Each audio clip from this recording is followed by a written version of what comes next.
You're looking at live pictures from a Senate hearing room on Capitol Hill. We're more than 30 minutes away from James Comey's first public comments since he was fired. Comey will testify before the Senate Intelligence Committee, who will bring you live coverage of the hearing. It is one of the most anticipated hearings on Capitol Hill in years. You know, if you've been watching this picture, you can see all the interesting people that have come in. Preet Bharara, who was also fired by the President of the United States as U.S. Attorney from here in New York. He's just arrived there in the hearing room. We're waiting for the former FBI director who was fired by the president to testify shortly as well. So lots already going on. Wonder if they'll get a seat, Norah. But the interesting thing, they all have sort of a similar look, don't they? A big congressional hearing.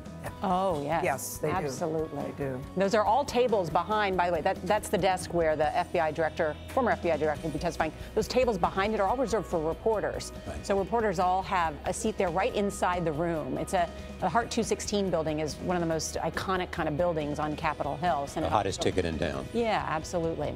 And President Trump apparently could do more than just sit back and watch. Two senior White House officials reportedly told the Washington Post that he might tweet his reaction to the testimony as the hearing takes place. If he does, we will share those tweets with you live as well.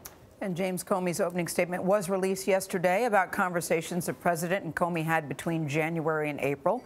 He described a private White House dinner in January where the president demanded his loyalty. And Comey believed that the president wanted to create a patronage relationship between the two. Mr. Trump's attorney said the president feels vindicated. That's because Comey said he told the president he was not personally under investigation. Reid is on Capitol Hill, where people have been lining up outside the hearing room for hours. Chip, good morning. Good morning, Charlie. That's exactly right. In fact, they've been lining up since 5 a.m. And as you mentioned, the hearing room here, 216 in the Hart Building, which was built in the 1980s, was literally made for TV. It was built to accommodate growing crowds of onlookers and also a growing media presence here in Washington. There are sliding panels that hide TV cameras so the senators and witnesses won't be distracted. It even has a ring of suites overlooking the hearing room, many of them for the media, kind of like skyboxes at a sports arena. Now, as the senators are arriving here this morning, there are a couple to keep an eye on. Actually, there are quite a few, but let me mention two.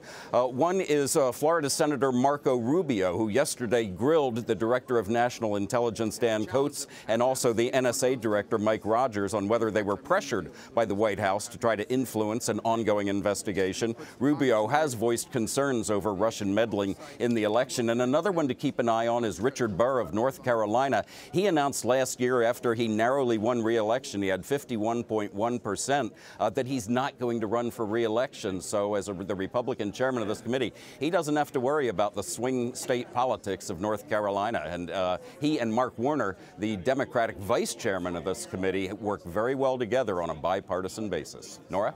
All right, Chip Reid, thank you so much.